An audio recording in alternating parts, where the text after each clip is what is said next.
You made it lock in. Court lights flicker, I'm feeling that tip-off fever. NBA dreams spin tight like a crossover sleeper. Fourth and inches in the cold, crowd breathing like smoke. NFL grit in my voice when the pressure get woke. Engine scream through the night, that F1 razor. Lines cut clean, turn sharp like a hometown savior. NASCAR drift in my blood when the pace gets wild. I talk speed like a veteran, move calm like a smile. Legends born out of sweat, out of heartbreaks echo. I break plays down smooth, call the game like a maestro. Every lane that we touch, every story we show, this is where the truth runs. The NotBland Show. Fast, race, whole crowd froze. Big drives, deep shots, watch the moment explode. Every angle hit heavy with a champion's glow. Step into the kingdom, the NotBland Show.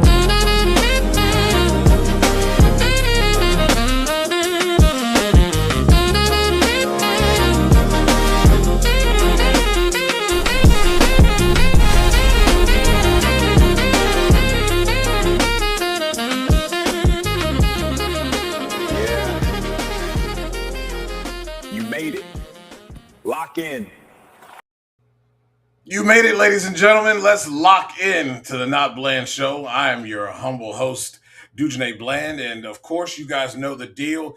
Share this with the people that were over there on the Power Hour earlier. We had a great conversation over here, and we're going to have a great conversation here tonight. We're going to have Will Smith on early, and then we will get into all the other stick and ball sports. I'm looking forward to having Will on. A guy who's worked really hard on and off the racetrack to get to this point that he is at in 2026, and nobody more deserving than that. So make sure you guys are hitting the like button, hitting the share button, getting some folks over here so we can have this great conversation and enjoy this great conversation with Will Smith. Of course, we want to thank Everything Nitro Drag Race reference.com, our people, which I've been forgetting, and I'm sorry, guys, over there, Trey and Trey Lyle and my guy Ed Lane, forgetting those guys over there just with this show at VTRN Sports, who is affiliated with us here at sportsjourney.com. After the commercial break, as we all know, it is getting close. I think we're like 49 days away from Gainesville. And if you haven't gotten involved with Drag Race Bracket Bonanza, going to be a lot of great stuff coming up this year. This is how you can do it. And when we come back, we will have Will Smith. Drag racing fans, check out Drag Race Bracket Bonanza. It's the free, family-friendly fantasy bracket game. Now, after final qualifying at every national event, you can fill out your bracket for all the pro classes. It's free, easy to click on your picks. If you need some help, just hit the randomizer button to fill in the blanks. It's for fun, stay engaged, and pick your winners today.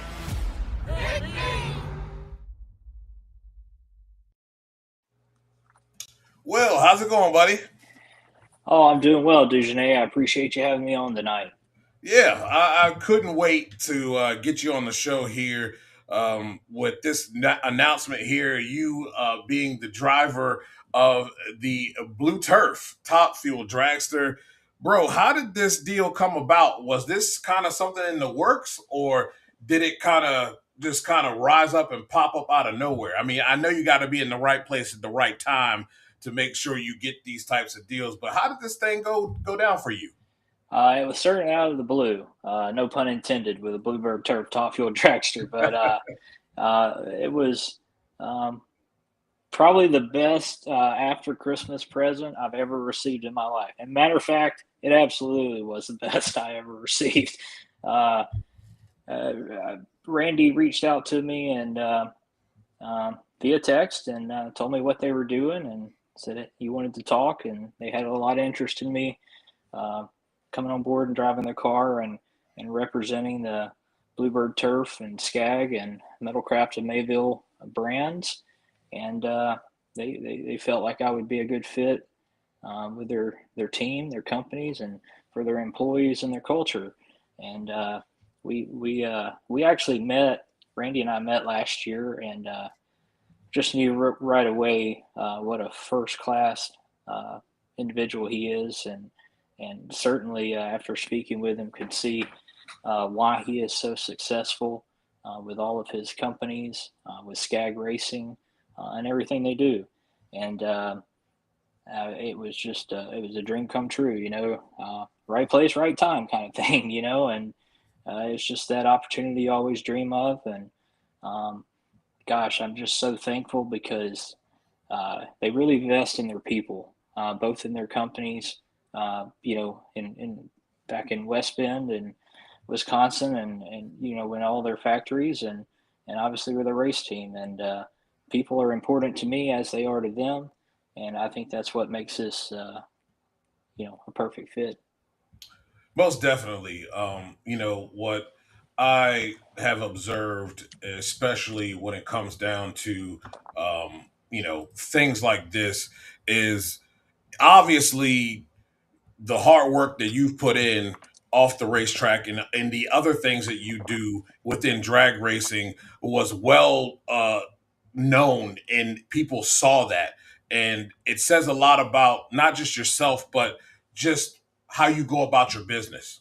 Because for someone to reach out to you, that means that you're within the scuttlebutt of what's going on in the drag racing world. People are watching and seeing. And what I love about it most, for you, it's not an act; it's just who you are. I appreciate that. Being real is very important to me, and being with real people, and that's something I pride myself on because, I'm just me, and try to do the right thing. My parents instilled that in me at an early age to always do the right thing and give your best and try to be the best person and the best Christian you can be. And we all make mistakes along the way. None of us are perfect, but I've certainly tried to surround myself with good people over the years, and I will say that I take pride in that. To say there's been a ton of great people I've worked for, I've worked with, I've been mentored by. I've got some of the best friends in the world, and that's what has helped me get here. And to go back and talk about the team, that's important to Randy and our whole team. They, like I said, they really invest in their people, and it's all about doing the right thing. And love, care, and serve. That's a saying. That's their mission statement, and that's on all of our cars. It's on our crew shirts, and that's a very powerful statement. And that's what we live by, and that's why we do this. So, but yeah, it's been overwhelmingly humbling to read all of the comments of people who's reached out, to me personally or our team, or commented on our pages, and it made me feel good. It made me feel like we got a lot of people behind us. A lot of people acknowledge, not patting myself on the back, but they know the hard work I've put into it, and we all have.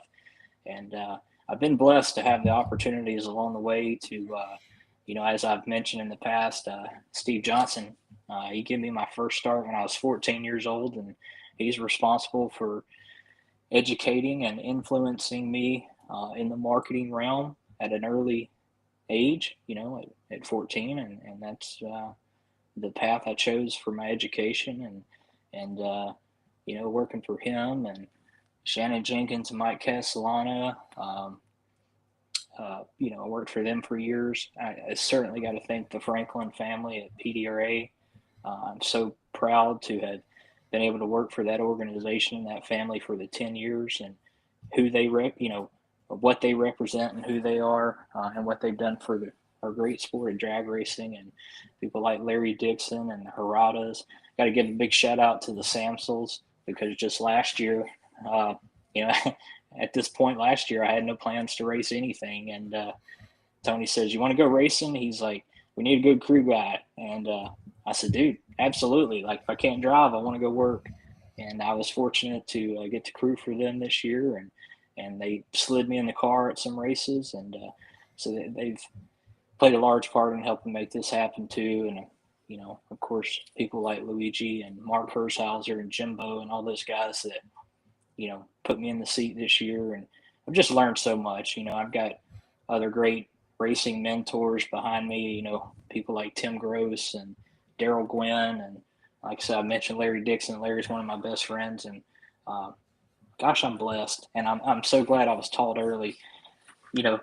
To surround yourself with good people. That's very important, and I can't stress that enough to anyone that's listening, whether you're young or old. It's all about the people you surround yourself with, and I will say I've been very successful in that area. Yeah, most definitely. And coming into this thing, you guys have all the crew guys, and obviously you got crew chiefs picked. I like that Okahara pick. I think that's going to be that's an under the radar thing. I think for a lot of people who don't really know, I think a really good addition to that team. But do you have all your crew guys? Everybody's in place and ready to go? We still have a few positions we're looking to fill. So if anyone listening to this would like to join a first-class operation, be a part of Scag Racing and the Bluebird Turf Top Fuel car, we certainly welcome the opportunity to speak with you and discuss opportunities. But yeah, they put together a great group of guys so far. Really looking forward to working with Glenn and Scotty, Tommy Delago and Jason McCulloch, all those guys, and of course all our crew guys. Scotty and I have been friends for a very long time, and this is really cool getting to do this with him. Tommy Delago and Glenn are two of the best guys out there and super intelligent. And what I think is really cool about this opportunity is Glenn, Scotty, and myself are all three in positions we've never been in before. And I just think that's so cool. It makes for a great story. And that goes back to thanking Randy Glady and Maria and, them taking a chance on us and giving us this opportunity. Also, big shout out to Tommy Delago for helping make all this possible. Tommy's a great guy. Been a fan of his for years, and to be on his team and along with everyone else, we've had some great conversations, and he had a large part in putting us three together, and we're really excited for that. And but I got to say, as I am so thrilled to have teammates, that I do. Justin Ashley, Daniel Wilkerson, Dave Richards, and their whole teams. They're so cool, great people. Justin and I have been friends for a very long time, and Justin is one of the most stand-up people in this industry and in this whole world that I know. And it's truly an honor to get to be his teammate. We talk daily, we work on things, and he's certainly helping me get everything in place. Stuff's kind of new to me, but man, he's been great. But Dave and Paul and Daniel and everybody on the team, have just been great. And they've welcomed me with open arms, and proud is an understatement. I'm just these individuals we have on this race team are no stranger to winning and success, and they're all super knowledgeable, and I can't wait to learn from them. Yeah, it's going to be fun, man. And yeah, Justin, a friend of the show, ever since I've met that kid, he's impressive. He's always impressed me from day one. He's very sharp, very, much business minded, but just an all around good kid, man. And 100%. Yeah, even Dave Richards, same thing. Great guy. Also been on this show several times. It is a good group of people that fit who you are. Is there any testing that you guys will be doing before the Gator Nationals? Well, yes, that is the plan. We are in the process or the guys are in the process of getting everything assembled. We've got a long way to go, but right. It's certainly doable, and the guys are working hard, and we're going to make it happen. I have zero doubts in that department. The plan for us, I don't see, I know we won't be ready to do the first test session in Gainesville, but certainly planning to test the, week of the race and the other test sessions. So, yeah, but, I I've never been able to test prior to an event. So to me, I laugh about it, but that's kind of funny because, my next test pass would be the next qualifier on Friday at whatever event, whether it's 6 months down the road or a year or whatever. So, Right. I certainly am not worried on that front. But I mean, definitely we got to test and everybody get, the gel together. But, what's really cool about this opportunity, being a full-time gig is, there will be testing, and I will be fortunate to race week in, week out. And it's all new to me. But such a blessing, I'm just thankful to have that. But, you followed me, in the past, it was scrounge, trying to find the funding to do it and go out and run a race. And then it's over. And then you're trying to figure out, all right, when's the next time we can go back out? So this will definitely be a change of pace for sure. How much does that win in the IHR you think help a little bit? I think it helps a lot, but at the same time, man, like you've driven a lot of stuff. I think there's a lot of tape out there on you and what you can do. But what do you think about that? That was a big win for me personally. It was a huge win overall, for my personal brand and for the Samsels, giving me an opportunity. I mean, Right. Every other weekend I was crewing on the car, and it was a big win for them. And without them, it wouldn't have happened. But I needed that, as a confidence booster myself. Just seeing, hey, when you get a good opportunity that you can go out here and make this happen. You can do it. And but it certainly overall, I feel like helped the brand, and I got a lot of great press out of it and had a lot of good people, promote that. And it was huge. I always wanted to win a national event. I was, won a couple of regionals on the NHRA side, and every win's great. We all want to win. But, just like this program with this opportunity with Randy and them, it's, winning in the tent is number one priority. But I can assure you we're going to do everything we can to win more Wallies and park our Bluebird Turf Top Fuel car in the winner's circle for sure. So I'm looking forward to working with the guys, gelling with the guys, and building a solid winning program moving forward. But yeah, to get back to the IHRA thing, that was really cool. It was funny how that deal come up. It was kind of a last minute decision to go, and we were short-handed. It was me, Tony, and Cole and Robin, and I mean, which is sufficient enough to run the car. But everybody knows me. When I drive, I dive, as they say, so I work on the car, do whatever, whether it's right side of the motor or bottom end or whatever. So it was a great weekend because I love working on these things as much as I do driving, and everything went our way. It was a great weekend. And I'm a competitor. I love drag racing. Drag racing is my passion, and it's been my life. And just very blessed to have the opportunities I've had. Yeah, it's awesome, and man, 2026, you're gonna be the driver, and won't have to worry about the rest of the stuff.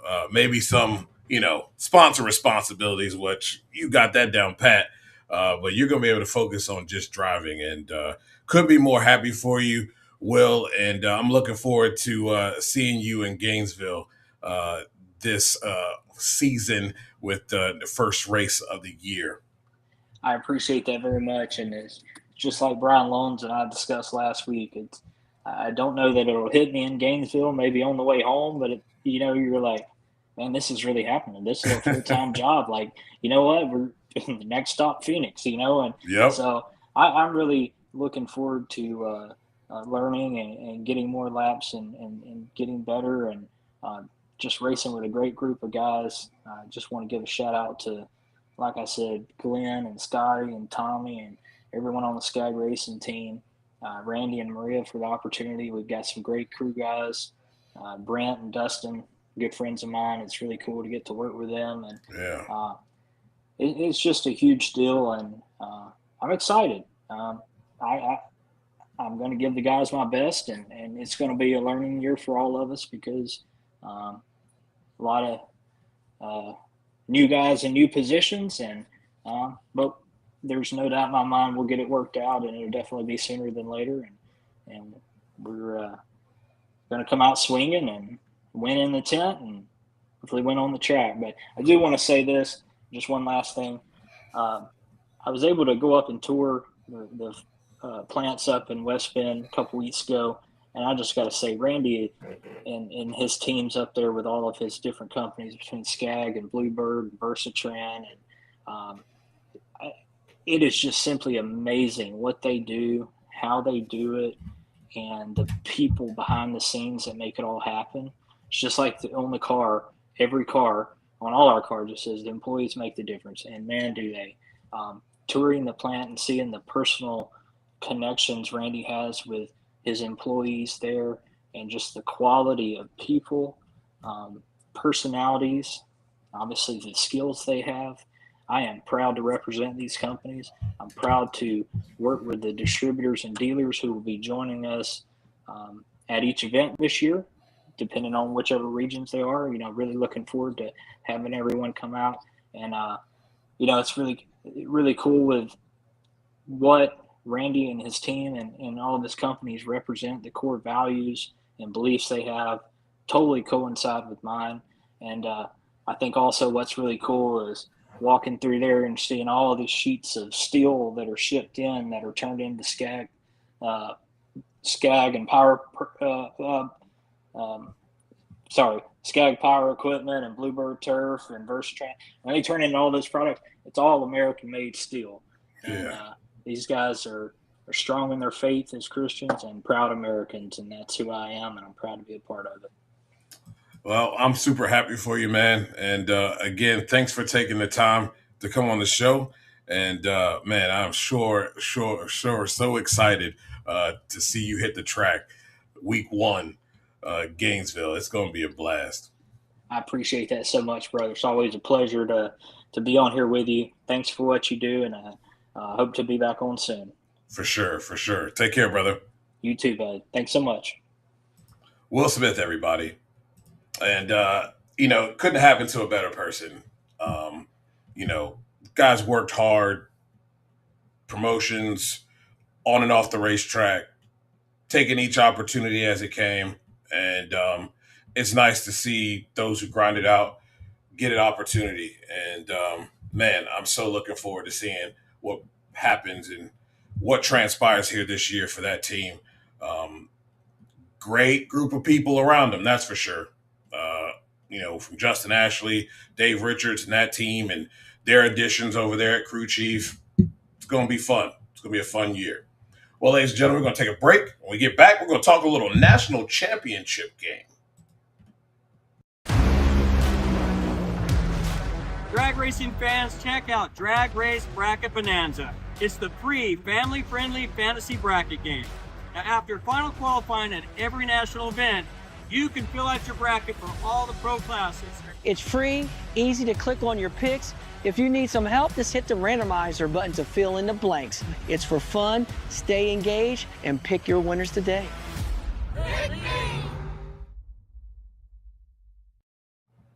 I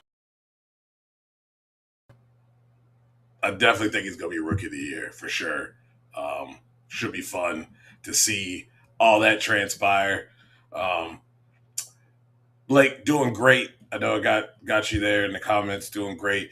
But how about those Hoosiers?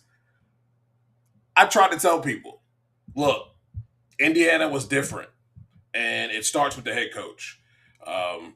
Right from that Nick Saban tree, you can see the way he carries himself. I mean, the different looks and the stares and side eyes are pretty funny from him. But I tell you what, man, that was a heck of a win. Mendoza putting the team on his back there with that touchdown. You know, really in the beginning of that game, you really had a really good defensive battle. I believe here in my notes, Canes had 5 plays, 20 yards, 2 minutes and 44 seconds, and they punted. And then right out the gate, same thing. Hoosiers, they have 4 plays, I believe, 13 yards. It was only a minute, 54 seconds they had the ball in that first drive. The big problem, and I thought would be a problem for them, is the 3rd and longs, because you got Bain on the outside. They have two great defensive ends that can get around the corner. I mean, a guy like Bain that can bend and lean the way he can and get under tackles is just incredible. And they could not spend their time in 3rd and long with this defense. And really, the game came down to coaching. It really did. It came down to coaching, and it came down to a little execution. I try to tell Canes fans early, before this game started, Indiana was all 3 phases of the team, knock your head into the wall type of football team. They bring the hit to you, whether it's offense, defense, special teams. That special teams block for the touchdown was huge. But what was even more huge is the fact that when they did start to command a little bit of a lead, they put the ball in the hands of Carson Beck. They did their best to take the run away. Fletcher got a couple nice runs. He's a big guy. When he turns the corner, he kind of reminds me of Derrick Henry. If you don't get a hand on him, he's gone. And he had a couple of those. It's expected against a good football team such as the Miami Hurricanes.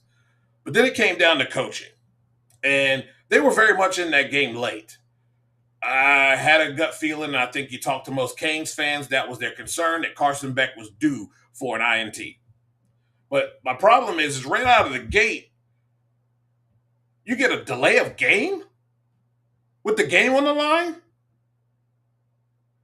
You couldn't have 2 plays already called? Like, the sense of urgency. That's coaching, and that's a coaching mishap. That can't happen, and it started off bad. But the biggest problem that I have, and that's been the problem with Carson Beck his whole entire career, the most simplest person who doesn't even understand everything about the nuances of football understands that in zone defense, when you got the safety looking right at you, he's sinking, you don't throw that ball. You take the underneath, which the underneath probably would have been probably been a 10-yard catch that would have turned into maybe a 15 or 20-yard catch to get them and move the chains. That's all you're trying to do. You're trying to move the chains quickly. But he not only throws the ball into zone coverage that is being well played, he didn't throw it over the top to at least try to give his receiver a chance to go up and get a 50-50 ball. Because if he goes over the top, he might have a shot of dropping a dime in there and getting a touchdown. But he throws it where he thinks he's supposed to be because he's not seeing it. And that's Carson Beck's biggest problem as a quarterback. Overall, I think the Hoosiers were destined to win this thing. It's pretty awesome for college football. I think you're going to see a lot of things open up in the world of college football because of this. And, the COVID year stuff is over, guys. Like, there's no more 6-year, extra year people going to be within the confines of college football and the transfer portal, et cetera. So now we're back to basics, what college football is. And really what it's going to boil down to in college football is not only just about the recruiting, but it's also about how you work the transfer portal.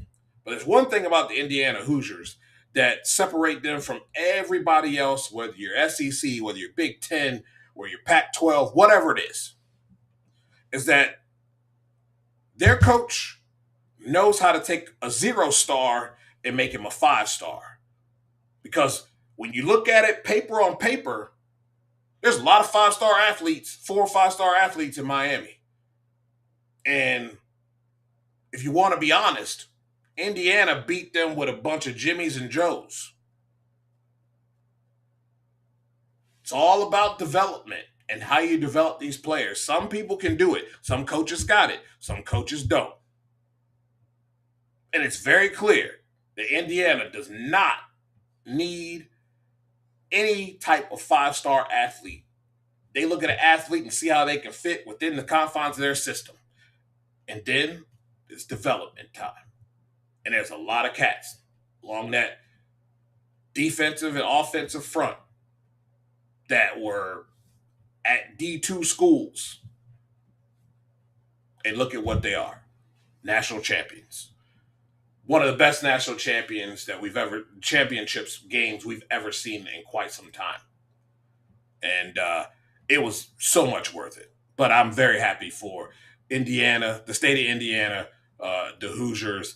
This is great for college football. And what a great guy. I know it can kind of come off a little bit cheesy and whatnot, but Mendoza is a class act. And I think it's all real. It's who he is at the core. And this right here, ladies and gentlemen, Mendoza is going to be a bust in the NFL, sadly, because of the Raiders. Well, I'm hoping that the Raiders can get it right. Because at the end of the day, I think the Raiders have a better football team than what has been displayed. There's no lack of talent there. They're missing a quarterback. And they're missing a quality football coach. Can they hit on those two things? That is the question. Can Mr. Davis hit on those two things? That's going to be very important. I do feel sorry for Mendoza. I feel like, the Jets is a better place to go at this point because I like Aaron Glenn. And I think he's catching a lot of heat for a little bit of nothing. That team is a disaster. He's taking a turd that has sugar on it and trying to build it back up into something great. And it's been garbage and sewage for a long time. It wasn't going to turn around in 1 year. So that would have been a nice place for him to go. Still doesn't mean it can't happen. Because somebody out here within the 32 teams is desperate for a quarterback. They might trade up. And I think that's something that he can hope for. One of two schools to have undefeated national champions in basketball and football. That is amazing. That is amazing. And that's something, that Maryland hasn't done. And Maryland was pretty tough in basketball back in my day. I know that sounds old, but it is true. Definitely. Their O-line is a problem, but it can be fixed. I mean, look at Jacksonville. I'll even go as far as the Colts before Daniel Jones, and still with a 60-year-old Phillip Rivers almost got it done. There are teams that have turned it around. And I think that the days of not getting things done, that is a problem. But at the same time, the team is a disaster. He inherited a disaster, a team that has been mismanaged for a very long time. It's very difficult to turn that around. And they have some cap woes. So they'll get it. They'll definitely get it. Yeah, we're going to get to that. We're going to get to that here. Right after we have this break, we will be taking a break to talk about our affiliate here at VTRN Sports, and we'll have our VTRN Sports upon further review segment here right after the break. VTRN Sports, powered by ESPN Radio. Wake up with your local sports talk, the morning warm-up with Trey Lau every weekday from 7 to 8 a.m. And wrap up your day with the Fast Lane with Ed Lane, weekday afternoons 5 to 6. Catch the best play-by-play college football Saturdays to NFL Sundays, plus big names and shows from ESPN Radio every day. Listen anytime on the VTRN Sports app. Stream on your smart speaker by saying, open VTRN Sports or tune in on the radio 93.3 FM and 1320 AM in Lynchburg. And don't forget, you can watch the morning warm-up and the Fast Lane live on YouTube at VTRN Sports Lynchburg. VTRN Sports, where local meets national. I want to thank VTRN Sports for being an affiliate of SportsJourney.com. And you can find all our podcasts there, from the Bob Matthews Show to After Further Review with Connor Forrest. And, of course, the NotBland Show in its audio form will be there as well. We will get to that here in a second as we are into our segment called After Further Review. And what we're taking a look at here, ladies and gentlemen, is the play that everybody's talking about here, is the play of the rollover interception in the Denver Broncos game here. And there's a misunderstanding of the rule. Very much misunderstanding. Everybody's like, well, he caught the ball and he had possession of it. His knees hit the ground. How is it not a simultaneous catch that is awarded to the offensive player? Well, let me give you the rule as it stands here for what we deem and what I call the Calvin Johnson rule when we talk about catching the football. It says, if a receiver catches the football and the player goes to the ground, he must maintain possession of the football throughout the act called catching the football. Now, when he went to the ground, he must maintain possession of the football through the act of catching. And he did not. It was taken from him like a sucker from a baby. It was literally taken out of his hands. So if he were to go to the ground and there was no defender interference and the ball comes out and hits the ground, it is an incomplete pass. Why? Because he did not maintain possession through the act of catching the football. So this is not a bad call. That is the call. And it is the right call. Interception, Broncos ball. So remember, it is whack that we still have no idea what a catch is. But according to the rule book, if any receiver goes to the ground, he must maintain possession of that football through that act. And if it comes out and touches the ground at any time, if it's bobbled at any time, it is likely going to be an incomplete pass, especially when we're talking about players bobbling the football before hitting the white chalk, what we call the out of bounds boundary. So remember that when you're looking at this week's AFC and NFC championship games. Well, ladies and gentlemen, I will give you my thoughts right now on what we talked about and what you saw there. Coaching. Look, I said it well before this playoff started that Sean McDermott was going to be fired if he did not get to the Super Bowl. Point blank, period. Doesn't mean that it's right, because I don't agree with him being fired. I'm just telling you, don't be shocked. You should have seen this coming. It's the constant losing in the playoffs.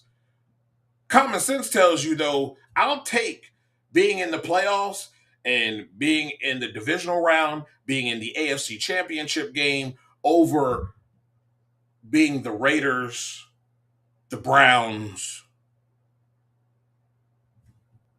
Dolphins, Tennessee Titans at this moment,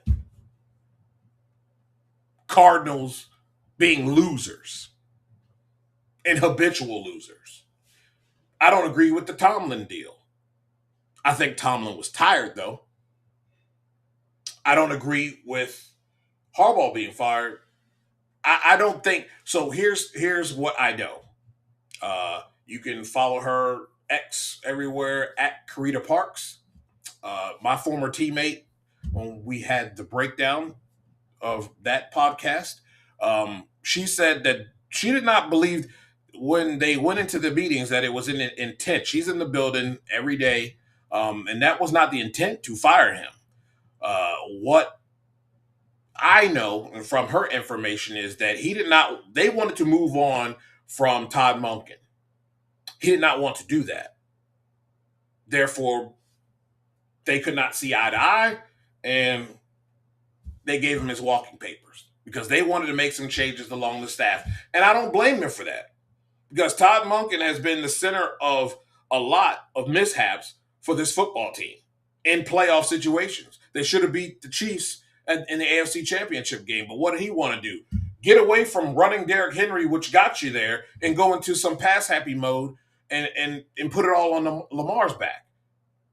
A lot of weird stuff with Todd Monken that didn't make sense, that don't add up. And I don't have a problem with them wanting to move on from that. But, loyalty is great, but loyalty will get you fired. So it is what it is.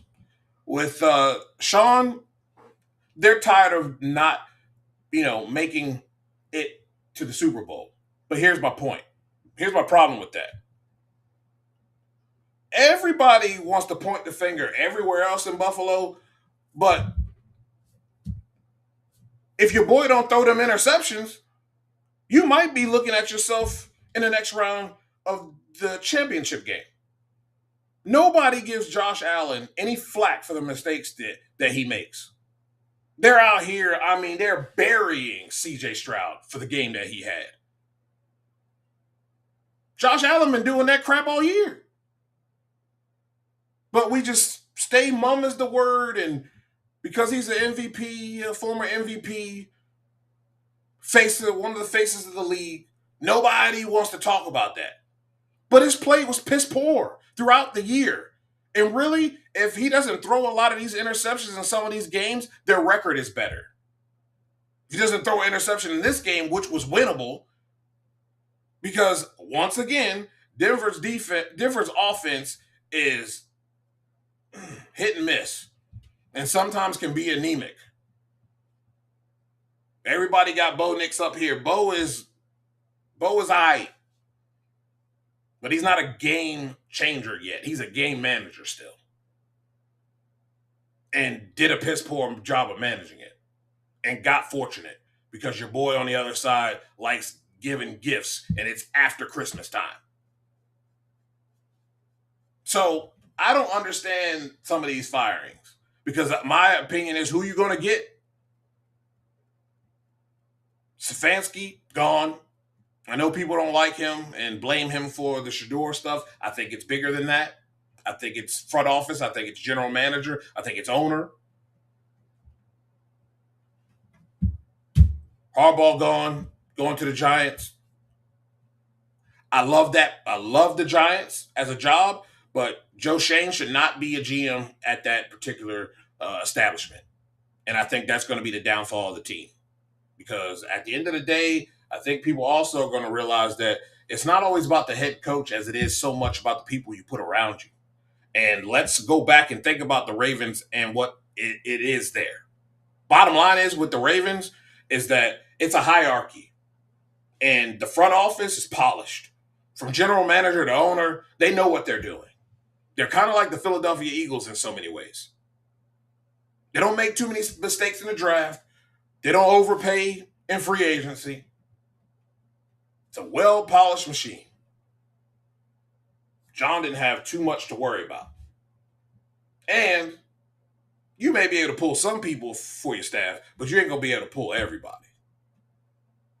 And at the end of the day, ownership in New York, garbage. Joe Shane, 22-55-1 as a general manager. And he's the meatball who let Saquon Barkley walk to the NFC rival, Philadelphia Eagles, and put Daniel Jones at a disadvantage. And Mike Kafka, who was the offensive coordinator who was having Daniel Jones look like nobody's business, just polished, because he's really not that guy 100%.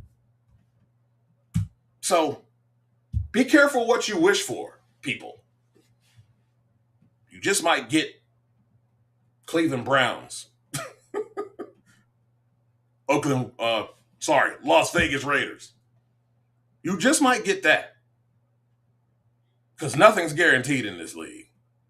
But it really matters who's at the top, who's your general manager, and it matters about your staff. Super important. Drag Race Man says McDermott gets fired, but the general manager who is supposed to be building a team gets promoted. Ain't that something? That's what I'm saying. Be careful what you wish for. Because then I say this too. Great point, by the way. Where was Josh Allen's number one wide receiver that you should have got in free agency? Where's that? Because Coleman is a disaster. He hasn't done much of anything being drafted by them. So where's that guy? Because you're relying on Dalton Kincaid and Knox. And I think you got Cooks late. But where's the other guys? Because Shakir, great underneath. 10 yards, but he's not a deep threat.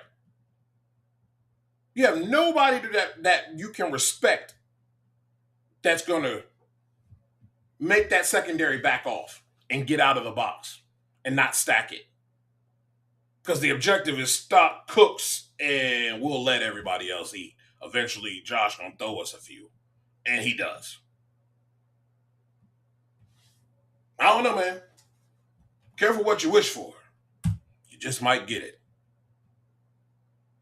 Toilet bowl is what you might get. Blake says, I have a great suggestion.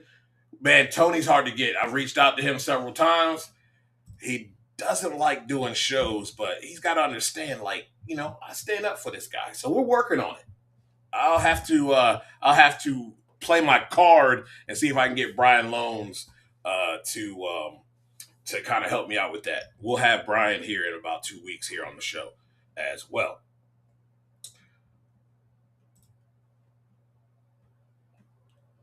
No, I do not. Most people use either StreamYard. I use Restream because it sends it everywhere. It's super easy. It does come with a cost. I want to thank Drag Race Bracket Bonanza for sponsoring this and really helping out with that. You know, it's been a great partnership and it works well. You know, makes it streamlined, easy, especially when you're not only the guy talking, you're the guy booking, you're doing everything. So, yeah, makes it easy. Ladies and gentlemen, we got 10 minutes, so we're going to move on. I'm going to give you my initial thoughts real quick. If you were over at the Power Hour, we kind of touched on it a little bit. Austin Prock speaks for the first time, had a nice media scrum here on Zoom earlier today at 12 o'clock. You know, seems, again, there's two sides and then there's the middle. And he said that within the press conference today. It's obvious that there are some things that rub them the wrong way. To me, it doesn't seem like there was a happy ending here. I don't know if you can say there's no hard feelings, but I think there's going to be some hard feelings. They got a chip on their shoulder, and I think you're going to see it at full tilt. They understand that there is a learning curve. I've said that before. Different parts from John Force Racing to here. So there's going to be a learning curve, but there's nobody better than that Proc family. And like I said, you know, his brother and with his dad, I think that is a lethal combination. And I think at some point we're going to see him as a crew chief as well. But, you know, going to be awesome to see. There's a lot of great stuff going on, but it'll be awesome to see how they hit the ground running here starting in Gainesville. And maybe they trip up a little bit in Gainesville. But, I mean, like I said, it's going to be a learning curve. But I don't think anybody's working any harder to make sure that learning curve isn't something that lingers on for 2 or 3 races. They don't want to be spending the first quarter learning or trying to figure it out. So I did not get a chance to watch that. Unfortunately, I was busy. Had the presser anyway, so I pretty much gotten all my info.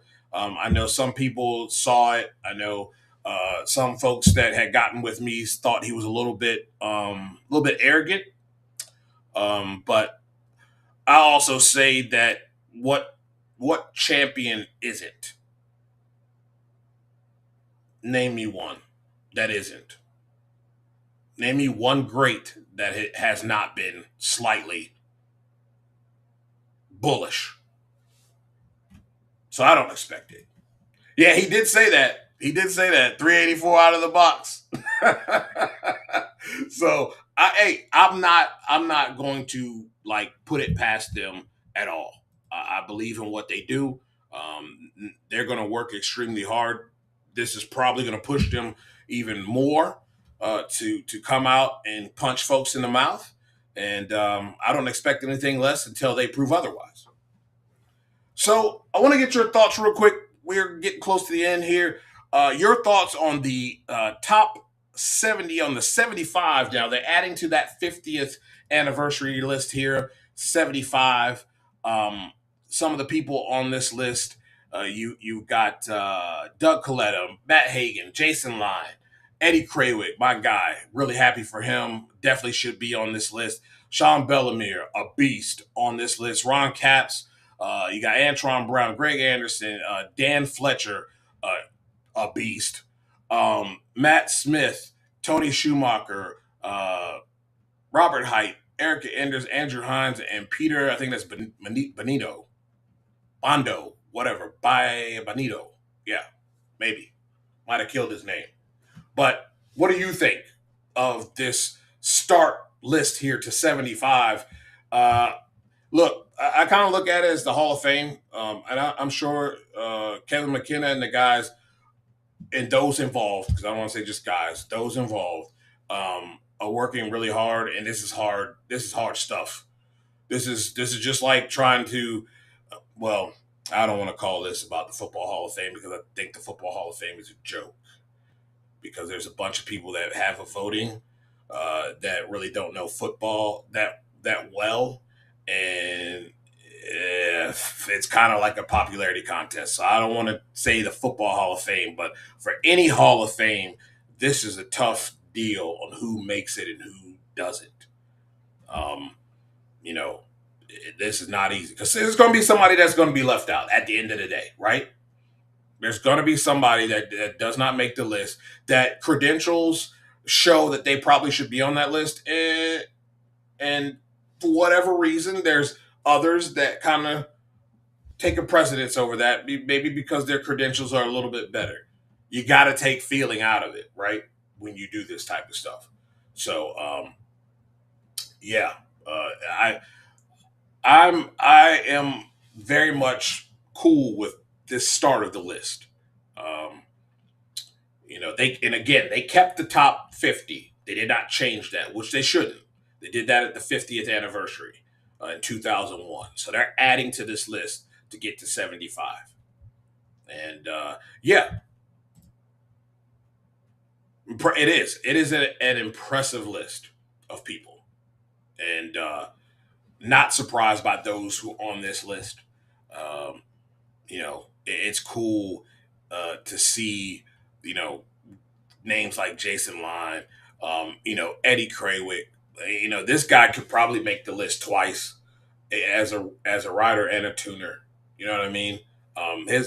His portfolio is getting thick, and now he's a tuner champion.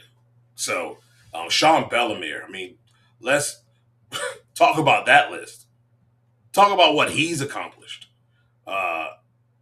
Pretty cool stuff. I think John is on the top 50 list. I'm going through this list here, top 50 list here in 2001, and I thought John was on that list, but I'm skimming through here. skimming through. Yeah, he's on the top 50 list. So he was already in there. He was in the list that was created in 2001. So he's already on there. Drag Race Mayhem says it really depends on what you're judging off of. You can have someone like Joe Flacco who won championships, but not because of him. And you have people like Brady who carry the team on their back. Yes, I agree. There can be a mixture of the two. Like I've always said, we've heard me say this. It's not a knock. It's just what it is. You have Justin Ashley, Tom Brady, a guy who, can take over a game, take over a race by his lights. And then you have someone like Brittany Force who may not be exceptional or on a Justin Ashley level, but she's also not going to lose you the football game. She's not going to lose you the race. She's going to do her darndest to make sure that at the end of the day, she's going to put you in the ballpark and give you an opportunity. And sometimes she might rise to the occasion and steal one. But it's not her MO. That's not what she does best. And that's okay. That's okay. He also says drag racing from a driver's point of view has few game changers, but a lot of game managers. You're right. That is 100% true. 100% true. You probably can pull 3 or 4 names out that may have not been exceptional levers in that regard. Not going to come up and take over a race, but they had some really good teams and they did their job. Manage the game, don't turn it over type deal. So, yeah, I think it's a pretty decent list to start out with. Looking forward to seeing who are all the other names that are going to be on it as they continue to stack this list. But excellent job by the NHRA and the staff that are coming up with this list. Very impressive stuff, and really, really looking forward to seeing who else is next. Yeah. Well, ladies and gentlemen, that brings us to our quote. I think everybody.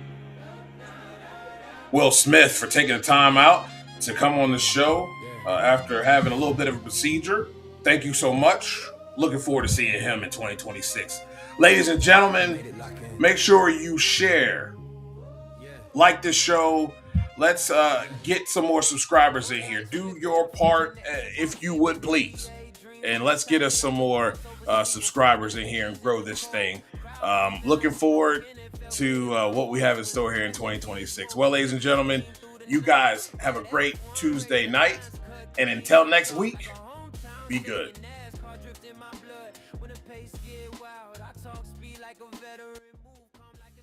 Legends born out of sweat, out of heartbreaks echo. I break plays down smooth. Call the game like a mic show. Every lane that we touch, every story we show. This is where the truth runs. The NotBland Show. Fast lanes, fast breaks, whole crowd froze. Big drives, deep shots, watch a moment explode. Every angle hit heavy with the champion's glow. Step into the kingdom, the NotBland Show. Fast lanes, fast breaks, whole crowd froze. Big drives, deep shots, watch the moment explode. Every angle hit heavy with the champion's glow. Step into the kingdom, the NotBland Show.